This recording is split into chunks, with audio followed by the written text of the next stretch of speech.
Reggie Jackson struck out 2,600 times in his career, the most in the history of baseball. But you don't hear about the strikeouts. People remember the home runs. Fall forward. Thomas Edison conducted 1,000 failed experiments. Did you know that? I didn't know that.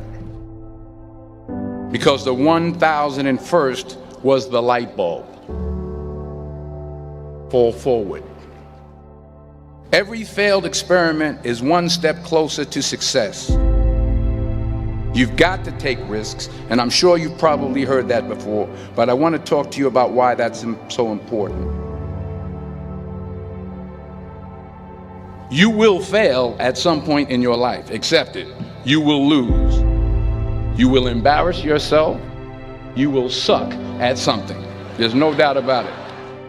And I know that's probably not a traditional message for a graduation ceremony, but hey, I'm telling you, embrace it, because it's inevitable.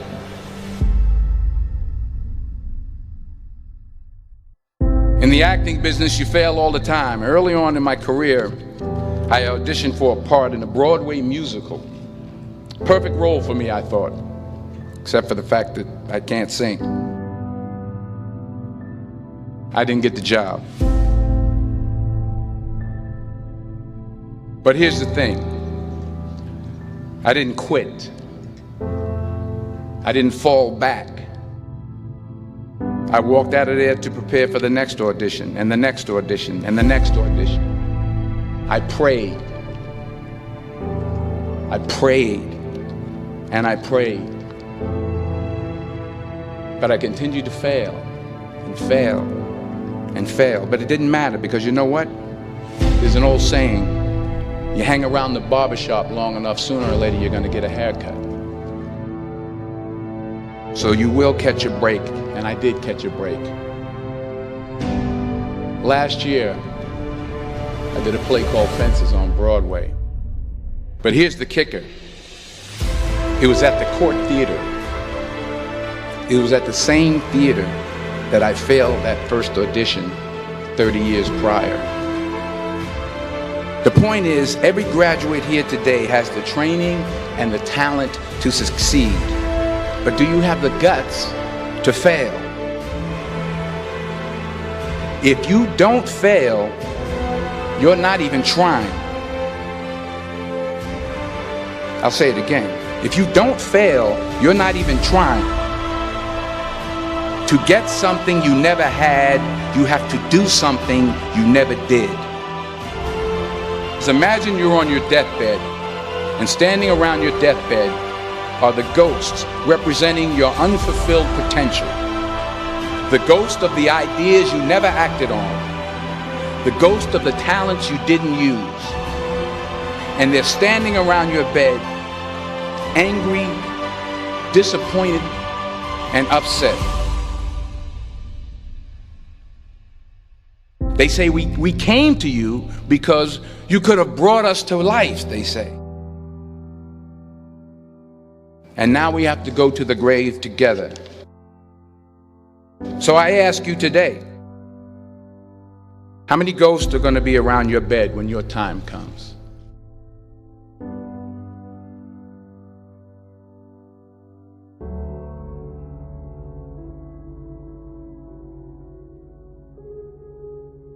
I just got back from South Africa. It's a beautiful country, but there are places there with terrible poverty that need help. And Africa is just the tip of the iceberg. The Middle East needs your help. Japan needs your help. Alabama needs your help. Tennessee needs your help. Louisiana needs your help. Philadelphia needs your help.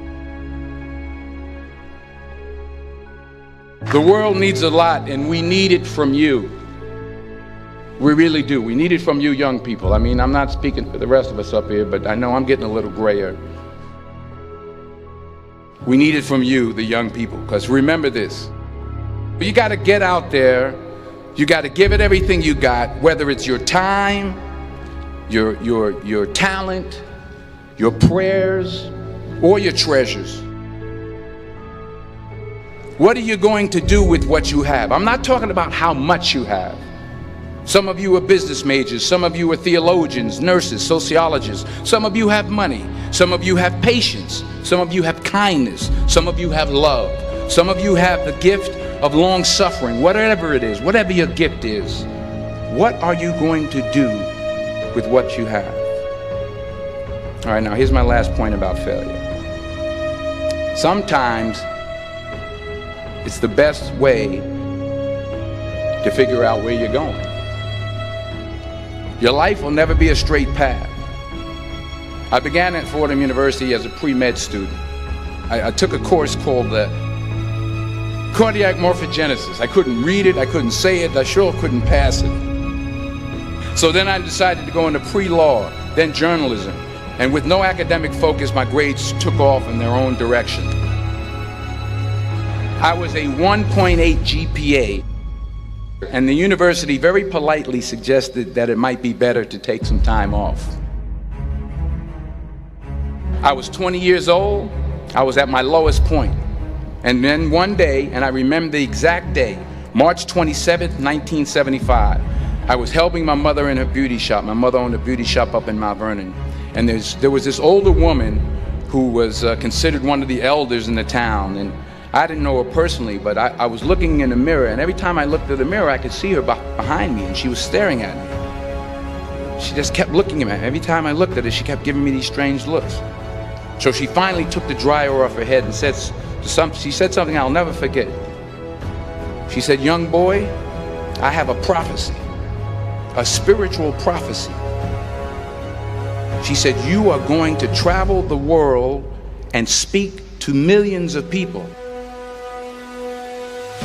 And in the years that followed, just as that woman prophesied, I have traveled the world and I have spoken to millions of people through my movies.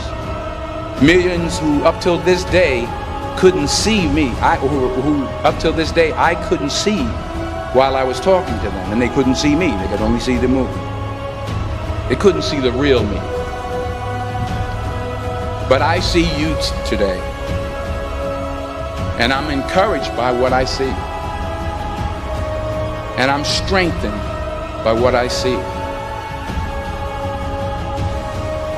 Because taking risk is not just about going for a job.